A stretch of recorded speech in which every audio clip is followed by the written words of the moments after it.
to e6 with an unusual opening line pawn to b3. I'm pretty sure that 99% of your opponents have zero knowledge about this opening line, which is great. They will continue with their usual French defense move, pawn to d5, attacking your pawn. We just ignore it completely and play bishop to b2. Our long-term plan is to have this monstrous bishop that puts pressure on black's kingside, which makes it harder for him to develop this bishop, as the pawn will be left undefended. Also, if black castles there in the future, our bishop will help our attack on the kingside. But of course, the very first question black will have is, hey, why not to take this pawn? And we're fine with that. We're gonna play knight c3, and we'll usually take it back easily on the next move while saving our powerful bishop. Now, some of your opponents will wish to hold on to this pawn and play pawn to f5, saying, hey, I'm a pawn up, you aren't going to get it back. But we're actually happy if they do so, because then they just overcommit, they expose their king, they create all these weaknesses around, and it's easy for us to take advantage of that.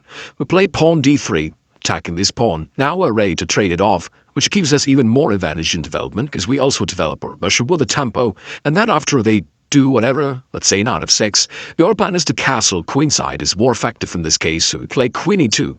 This also opposes the queen to your opponent's king. Create a threat of bishop takes f5, because this pawn on e6 will be pinned down to the king. Therefore, if they don't want to let you execute these tactics, they have to play bishop e7 covering their king. But then in castle queenside, which is also a hidden trap, which they usually overlook, they castle as well, but then you've got bishop takes f5, and you use the tactical motif called a discarded attack. You attack their queen, plus you grab this pawn on f5, and you're ready to grab the other one on e6, and you just destroy black within a couple moves. That covers pawn to f5, which is just weakening black's position too much, and we're happy about that. What if your opponent defends this pawn on e4 with a more usual move, knight to f6? Then you can attack it the second time with your queen, and now your opponent already cannot defend it really. Therefore, they'll usually just develop. In this game, they played bishop e7, and even though I could take this pawn right away, but he chose to simply castle because this pawn is not running away. Anyway, so I could instead just castle. Well, I castled kingside as well, and still instead of knight takes e4, which was perfectly fine, he played another interesting move, pawn to g4. Launching his kingside attack, we have opposite side castlings, and it's natural for us to target his king. Well, I'll just play g5, h4, all that stuff. So what I love about this line in French defense is that it's really simple for you to play. Like normally, in Gaze French, you have to learn a Tau theory, and these are very complicated decisions. Here you have a very simple, straightforward attacking plan, and your opponent has no clue of what's going on here. In this game, he played pawn to c5, then I played g5, kicking this knight off, knight to d5, and although black attacks this pawn, sometimes white decides just to sacrifice it completely. So I could play something like knight takes c4, and that would be perfectly fine, because even if your opponent takes this pawn, that opens up the g-file for your future attack. So that was a perfect option for white, but in the game he played h4, deciding to defend this pawn, which is also fine, and it also can support white's overall plan of launching the attack there. Black played knight to c6, and in this case, white decided to capture this pawn on e4 with a queen, because his plan was to establish this battery with the bishop and queen along this diagonal, and to checkmate black this way. Black was obviously concerned about this thing, and he decided to play f5, with this pawn to cover it. Now, I mean, playing pawn to g6 has a clear drawback, as now these diagonals just deadly exposed, and white will always have a lot of nasty tactical motifs. And also, of course, h5 is coming to use the rook for our attack, so g6 looks very dangerous for black. In the game, he played pawn f5.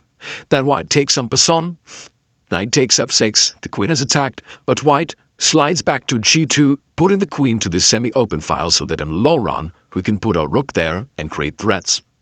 Black played pawn a6, now knight f3 just developing a knight, and also after queen c7, white played rook g1, stacking heavy pieces along the g-file and already threatening queen takes g7 checkmate.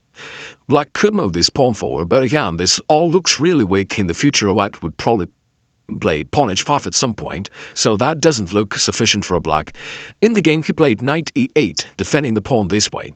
And although it looks safe at first, and maybe he wanted to play bishop f6 on the next move and just overprotect everything, but white finished the game in style with a really beautiful combo. I'll give you a couple seconds to think about it, because maybe you can find it yourself and then you'll enjoy it even more. Regardless, that was the move knight to d5, a really beautiful sacrifice that is something rare to find in actual chess games. You might see similar ideas in tactical puzzles, but of course playing it in a real game is super beautiful. White uses the power of our master's bishop on b2, which was standing in an ambush, but was always putting pressure on black, and that's one of the key ideas of this whole opening system. Now, the knight from here is also attacking the queen, attacking the bishop, so black accepted it, and now queen takes g7, white is sacrificing the queen. Knight takes, rook takes g7. Our bishop from b2 is doing a great job supporting our attack, therefore the rook can now be taken. He has to go rook to king to h8, but that rook takes e7 is another discovered check from this bishop, and finally it helps us to win the game. Black had to cover their king, but then rook takes c7, and white actually captured a lot here. Black also decided to have some harvest and crap that I don't have free, but nevertheless he's going down badly. White played bishop g2, attacking the rook, and after it took here, white took on c6. And now, even though it is harder for white to checkmate black in an endgame, still black is in trouble. White is just going to pick up all these weak pawns. First rook takes c5, then bishop takes d4. Black tried to defend it with rook to f5, and white played rook to g1 and black resigned. Now, black resigned because it turns out that even in an endgame, he's not safe. If black were to play bishop b7 or any other move, there is rook takes c5 coming, white is still sacrificing something crazy, even in an endgame, and rook takes c5 leads to bishop takes d4. With the checkmate on the next move, black can cover up, but that rook bishop takes, and it's still a checkmate, and I think it is remarkable that at the very end, we still delivered our checkmate with this bishop from b2, which was a part of our main